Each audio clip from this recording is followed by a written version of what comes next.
बंगालच्या उपसागरात निर्माण झालेल्या फेंगल चक्रीवादळाचा परिणाम महाराष्ट्रात दिसण्यास सुरुवात झाली आहे। महाराष्ट्रात ठिकठिकाणी अवकाळी पाऊस कोसळत आहे। तसेच राज्यात वाढलेला गारठा कमी झालाय।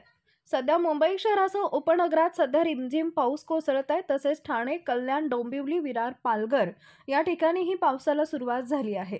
तसेच अरबी समुद्रात कमी दाबाचा पट्टा तयार झाल्यानं राज्यात आज सर्वत्र पावसाचा इशारा देण्यात आलाय। अरबी समुद्रामध्ये असलेल्या कमी दाबाच्या क्षेत्राची तीव्रता अधिक असल्यानं मुंबईत ढगाळ वातावरण निर्माण झालंय।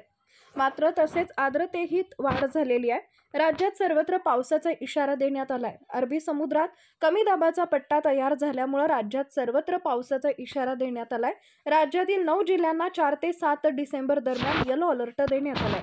यामध्ये रत्नागिरी 5 डिसेंबर, सिंधुदुर्ग 5 आणि 6 डिसेंबर, पुणे 5 डिसेंबर, कोल्हापूर 5 आणि 6 आणि 7 डिसेंबर, सातारा 5 डिसेंबर, लातूर 5 डिसेंबर आणि धाराशिव 5 डिसेंबर असा या जिल्ह्यांचा समावेश आहे। Subscribe now and press the bell icon. Never miss an update.